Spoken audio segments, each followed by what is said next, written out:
하나님께서 오늘 우리에게 주시는 말씀을 함께 보도록 하겠습니다. 누가복음 2장 1절부터 21절입니다. 하나님의 말씀 함께 받들어 읽겠습니다. 같이 읽습니다. 그때 가이사 아구소도가 영을 내려 천하로 다 호적하라 하였으니 이 호적은 구레뇨가 수리아 총독이 되었을 때 처음 한 것이라.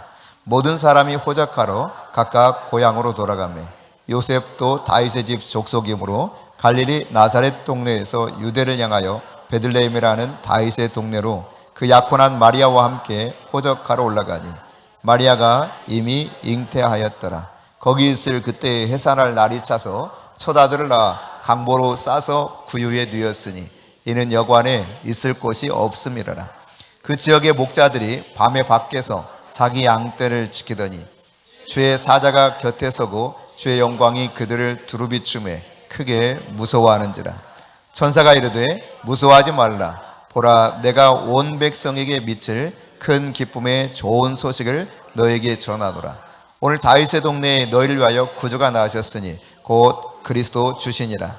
너희가 가서 강보에 쌓여 구유에 누워 있는 아기를 보리니 이것이 너희에게 표적이니라 하더니 호련히 수많은 천군이 그 천사들과 함께 하나님을 찬송하여 이르되 지극히 높은 곳에서는 하나님께 영광이요 땅에서는 하나님이 기뻐하신 사람들 중에 평화로다 하니라. 천사들이 떠나 하늘로 올라가니 목자가 서로 말하되 이제 베들레헴으로 가서 주께서 우리에게 알리신 바 이 이루어진 일을 보자 하고 빨리 가서 마리아와 요셉과 구유에 두인 아기를 찾아서 보고 천사가 자기들에게 이 아기에 대하여 말한 것을 전하니 듣는 자가 다 목자들이 그들에게 말한 것들을 놀랍게 여기되 마리아는 이 모든 말을 마음에 새기어 생각하니라. 목자들은 자기들에게 이르던 바와 같이 듣고 본 그 모든 것으로 인하여 하나님께 영광을 돌리고 찬송하며 돌아가니라. 할례할 8일이 되매 그 이름을 예수라 하니 곧 잉태하기 전에 천사가 일컬은 말하라. 아멘. 오늘은 예수 그리스도께서 이 땅에 오셨던 날을 기억하면서 우리가 함께 예배하는 성탄절입니다. 여러분, 크리스마스 그러면 먼저 딱 떠오르는 게 뭐예요? 선물. 무슨 선물 원해요? 크리스마스 선물 중에 뭘 원하냐고요? 네? 람보르기니. 오, 세게 노네요. 네? 강아지. 근데 가장 좋은 선물이 뭘까? 예수님이에요, 예수님. 이 세상에 예수님 같은 선물이 없는 거예요. 왜냐하면은 인간이 살아가면서요, 이 아직 어린 아이들이라 잘 모르지만 조금씩 성장하면 성장할수록 어때요? 참 고난이 많아요. 어려움이 많아요. 왜 그러면 이렇게 어렵고 힘드냐? 죄 때문에 그렇거든요. 인간의 죄 때문에 저주가 들어온 거예요. 그래서 땀 흘려 일하지 않으면 먹고 살 수가 없어요. 고통스럽게 해산의 수고를 하지 않으면 아이를 출산할 수가 없어요. 출산해 놨다고 다 되는 게 아니에요. 애들을 기르려면 얼마나 힘든지 몰라. 지금 우리는 대한민국이요 0.65 출산율이 0.65명입니다. 아주 심각합니다. 그래서 50년 후면 어쩌면 망할지도 모른다, 이런 이야기까지 나올 정도입니다. 너무너무 심각해요. 근데 예수 믿는 여러분들은 어떻게 해야 되냐면 생육하고 번성하라. 이거 많이 낳아야 돼요? 적게 낳아야 돼요? 안 낳아야 돼요? 많이 낳아야 돼요. 몇 명 낳으면 좋겠어요? 하여튼 주시는 대로 다 낳는 거예요. 하나님 주시는 대로 다 낳는 거예요. 그러니까 결혼해서요 많이 낳으세요. 걱정하지 말고. 내가 기르는 거 아니에요. 여러분, 식물도 이렇게 말씀하잖아요, 성경에. 나는 심었고, 바울이 그러거든요. 나는 심었고 아볼로는 물을 주었으되 오직 자라나게 하시는 이는 누구다? 하나님이시다, 하나님. 마찬가지입니다, 여러분. 하나님이 남자와 여자가 한 몸이 되어서 부부가 되게 하면 하나님이 생육하고 번성하는 은혜를 주셨어요. 근데 사람이 이걸 막 억지로 그걸 거부해요. 그리고는 다 계산해. 이래서 안 되고 저래서 안 되고 해서 아예 결혼을 포기합니다. 그래서 결혼하지 않아도 된다라고 하는 젊은 여자들이요 40%가 넘었어요. 엊그제 통계에 42.5%인가가 결혼 안 해도 좋다는 거예요. 남자들도 청년들이 25% 정도는 결혼 안 해도 좋대요. 왜 그러면 그렇게 결혼 안 하려고 그러냐? 돈이 없어서 그렇대요. 돈이 없어서. 아프리카로 가면 욕먹을 이야기입니다. 하루에 한 끼 먹고 사는 그들 앞에서 돈이 없어서 결혼 안 한다 그러면 이해를 못 할 겁니다. 여러분, 과거에 여러분 돈이 많아서 결혼해서 우리 할아버지, 할머니, 어머니, 아버지가 그렇게 사셨나요? 안 그래요. 그냥 살다 보니까 뭐가 생긴 거예요. 자녀들도 양육할 수 있었고. 오늘 전혀 예상치 못한 이야기가 나가는데 아마 여기에 꼭 들어가야 될 사람들이 있기 때문에 그럴 겁니다. 자녀를 많이 낳으세요. 목사님 셋밖에 안 낳고 왜 그렇습니까? 이렇게 질문할지 모르는데 저는 본래 계획이요, 주시는 대로 다 낳으려고 그랬어요.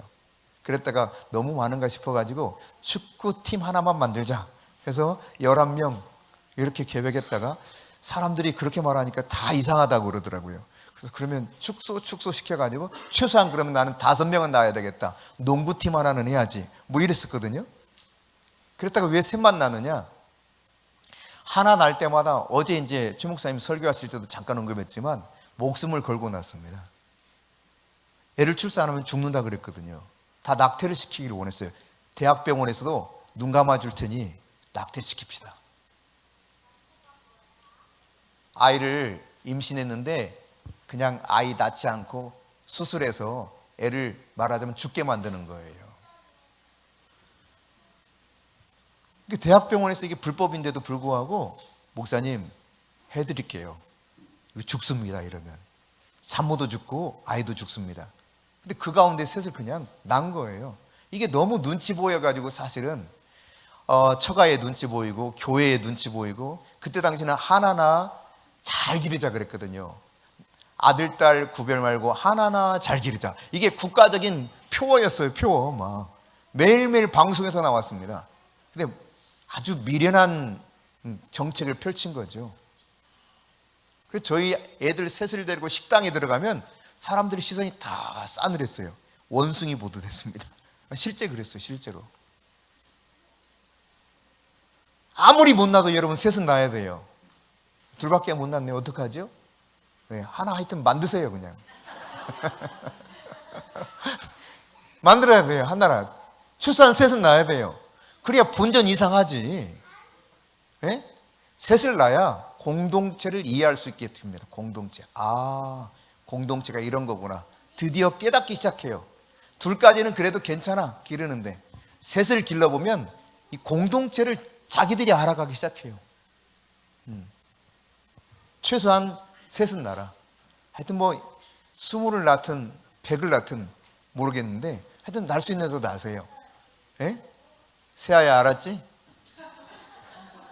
오랜만에 왔는데 결혼하면 애를 많이 낳아야 돼요. 그러면 누가 길러주시냐? 내가 기르는 게 아니야. 하나님이 길러주시는 거예요. 하나님이. 그걸 믿고 나는 거예요.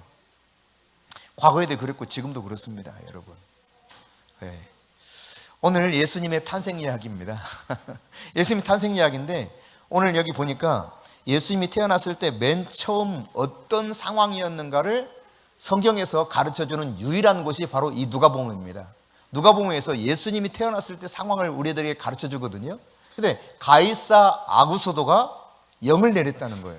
당시에 로마의 황제가 가이사 아구스도인데 황제 아우구스투스라는 이야기예요.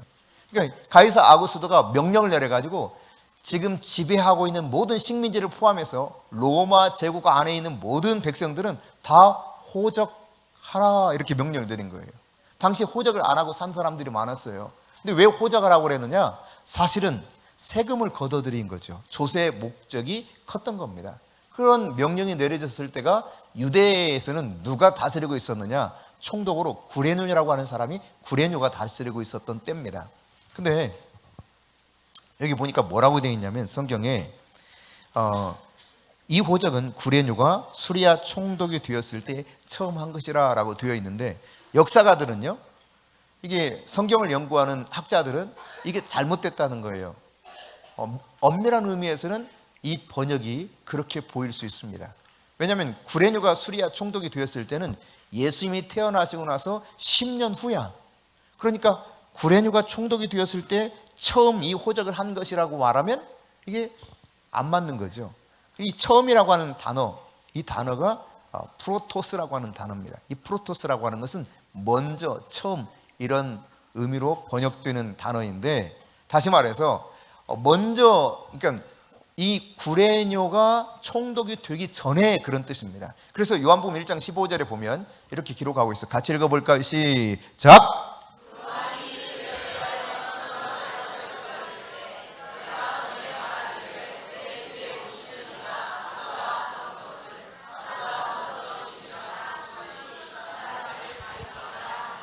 여기 나보다 앞선 것은 그랬는데, 앞서다라고 표현할 때 프로토스를 썼어요.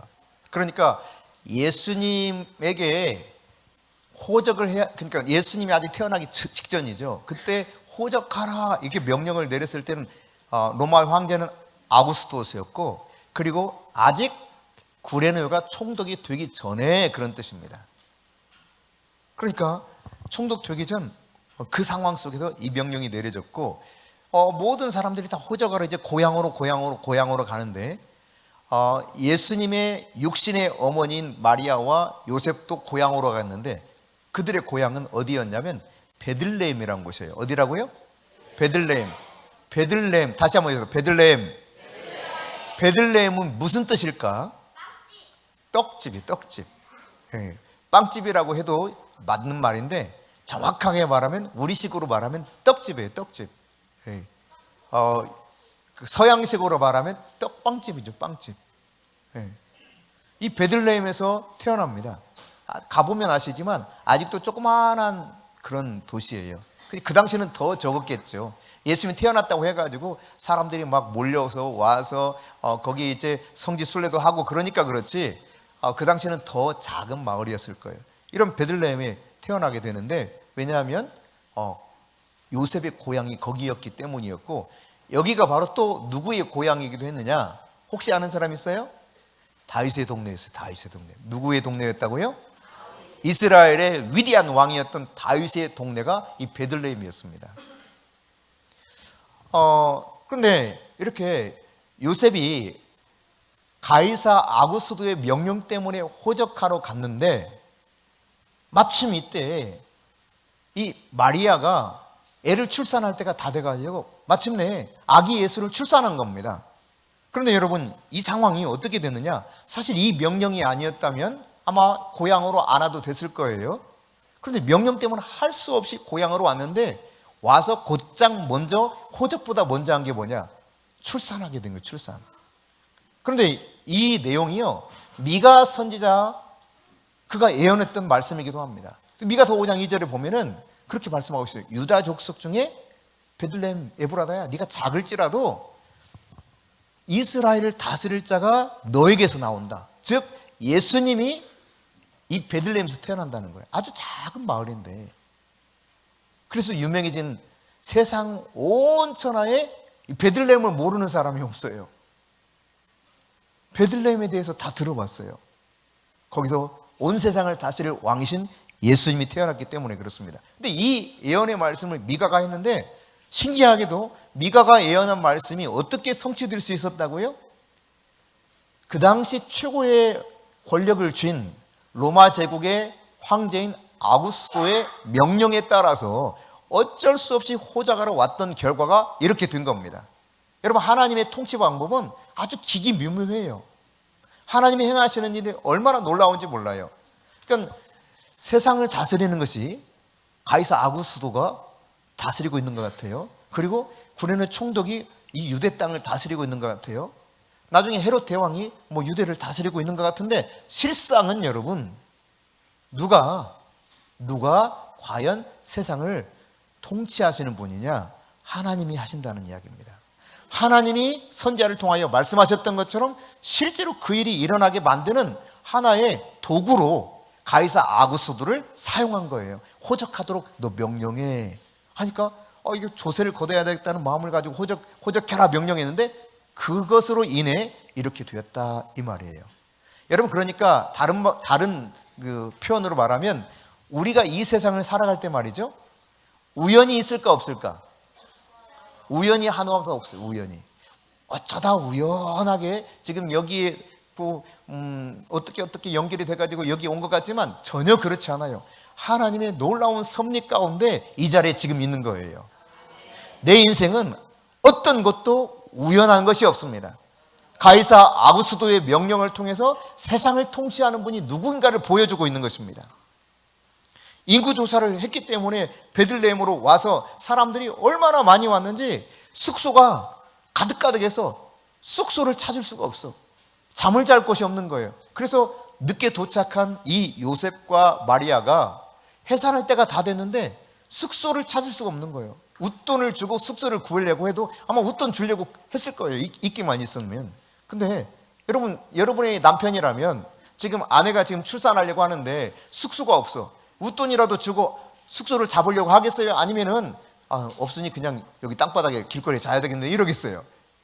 그런 남편은 없을 겁니다. 아마 요셉도 막 노력했을 거예요. 여기저기 막 분주하게 찾아봤을 겁니다. 아니 그 방 혹시 빼주고 내가 돈 더 주면 안 될까요? 뭐 이런 거 다 해봤을 거예요.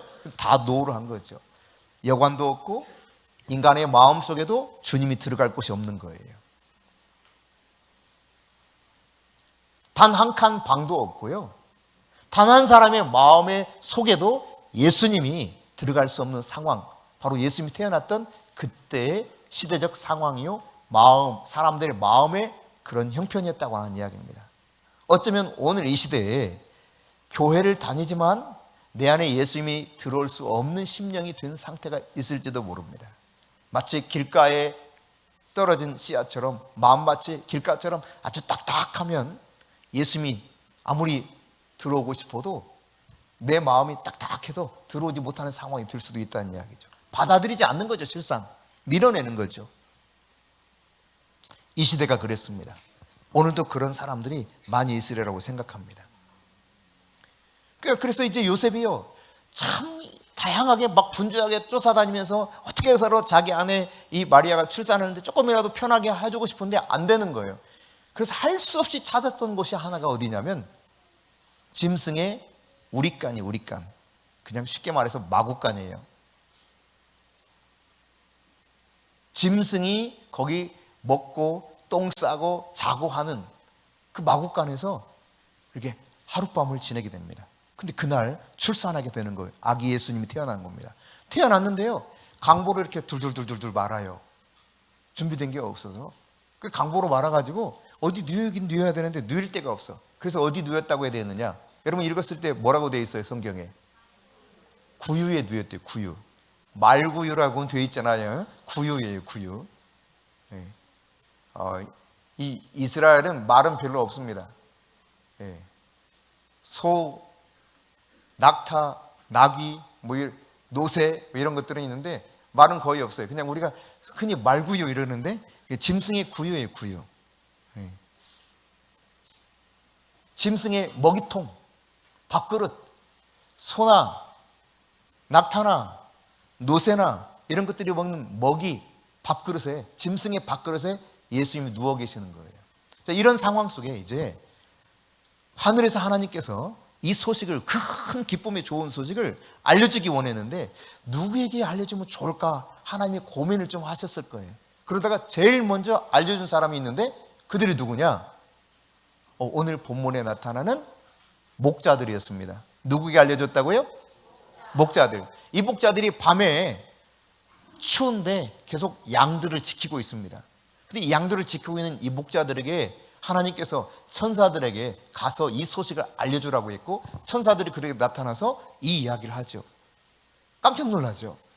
그리고 이 소식을 알려준 다음에 이제 아니 도대체 진짜 이 다윗의 동네에 구주가 태어난 게 맞는가, 이런 의문을 가지고 있을 때 이들은 이제 그렇다면 진짜 예수님이 베들레헴에 태어나서 구유에 누워 있는 그분이 구주라는 사실을 어떻게 확신할 수 있는가? 표징이 뭔가? 하나님이 천사들을 통해서 이 사실도 알려주셨죠? 어떤 게 그 표징이라는 거예요?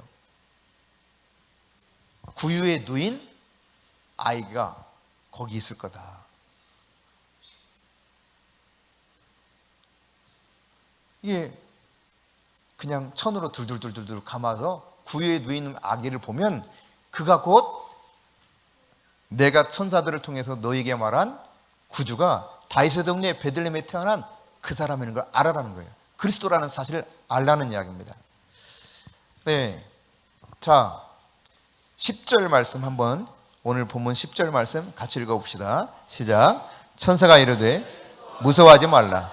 보라, 내가 온 백성에게 미칠 큰 기쁨의 좋은 소식을 너희에게 전하노라. 그러니까 이 소식을 들었을 때요, 깜짝 놀라요. 목자들이 너무 무서워서 막 벌벌벌벌 떨어요. 근데 다시 이야기해요. 두려워하지 말고 무서워하지 말라는 거예요. 온 백성, 즉 온 세계 모든 사람에게 미칠, 알려줄 큰 기쁨의 좋은 소식을 지금 너희들에게 전해줬다는 것입니다. 그리고 구체적으로 설명하죠. 오늘 다윗의 동네에 너희를 위하여 구주가 나셨으니 곧 그리스도 주시니라. 구주라는 말은 죄와 저주와 사망 가운데서 자기 백성을 건져낼, 구원해 주실 그분이라는 사실이에요. 그리고 그리스도라고 하는 것은 기름 부음을 받은 자라는 뜻인데, 과거에 이제 이 누가 기름 부음을 받았냐면 왕 선지자들이 주로 기름 부음을 받았습니다. 그리고 제사장이 기름 부음을 받았어요. 그러니까 왕으로 오신 예수님이라는 거죠. 하늘 아버지의 메시지를 가지고 선지자로 오신 예수님이라는 거예요.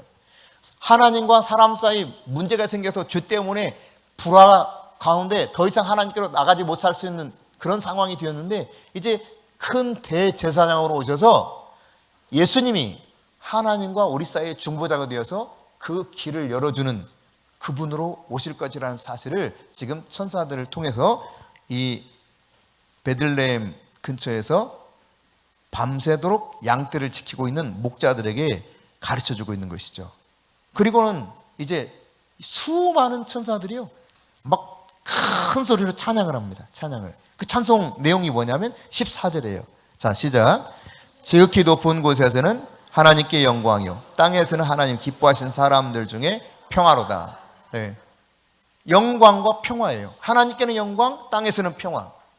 이게 바로 예수님이 태어난 사건을 통해서 이루어진 일이라고 하는 것을 함축적으로 설명해 주고 있습니다.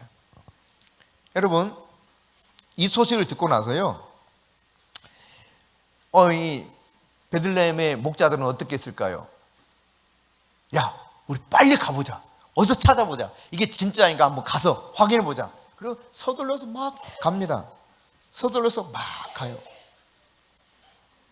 그런데 13절, 14절 우리가 읽었던 것처럼 이 천사들이 너무 좋아서 하나님께 영광의 찬송을 올리고 하늘로 올라갔는데, 목자들도 너무 기쁜 거예요. 그래서 열심히 찾아가서 구유에 누워있는 아기를 찾습니다. 그런데 정말 자기들 눈앞에 펼쳐진 게 뭡니까? 네, 실제로 짐승의 우릿간에 구유 안에 누인 아기 예수를 발견하게 된 겁니다. 그리고는 천사들이 자기들에게 알려줬던 내용들을 낱낱이 하나하나 이야기해 주죠. 여러분, 이 당시 목자들에게 와서 이 기쁜 소식을 전해줬던 천사들의 마음이 어땠을까요? 아, 이거 알려주면 안 되는데, 쟤네들 알려주면 안 되는데, 이런 마음이 있을까요? 여러분이 천사라면 어땠을 것 같아요? 그렇죠. 너무너무 기뻐가지고, 왜? 하나님께서 약속하신 구주를 세상에 보내는 바로 그 일이 지금 벌어지는 거예요. 죄와 저주 가운데 사는 사람들을 완전하게 해방시킬 이 큰 기쁨의 좋은 소식을 전해주는 것이기 때문에 너무 흥분되고 기뻐가지고 지금 목자들에게 이 이야기를 전해줬고, 그 기쁨 속에서 하나님께 찬송을 하면서 다시 이제 자기들의 임무가 다 끝났기 때문에 하늘로 다시 돌아가는 장면인 겁니다. 그런데 이 천사들만 그러면 기뻤을까요? 목자들은 어땠을까요? 목자들 엄청 기뻤겠죠. 왜? 자기가 이렇게 낮고 천한 몸으로 살아가는데, 그리고 죄 가운데 살아가는데, 이 낮고 천한 자신들에게 찾아와서 큰 기쁨이 좋은 소식을 알려주면서 죄와 저주로부터 해방시킬 그리스도가, 구주가 태어났다는 사실을 듣게 되었으니 얼마나 기쁘겠어요. 야, 이게 진짜인지 우리 가서 어서 확인해 보자. 갔는데 정말 이 베들레헴에서 그런 아기 예수를 발견했다는 이야기입니다. 그리고 이 소식을 그대로 전했어요. 듣는 사람들이 깜짝 놀라죠. 그 내용들이 이제 계속해서 나타나고 있어요. 자, 17절, 18절 계속 읽어봅니다. 보고 천사가 자기들에게 이 아기에 대하여 말한 것을 전하니 듣는 자가 다 목자들이 그들에게 말한 그것들을 놀랍게 여기되. 천사가 아기 예수에 대한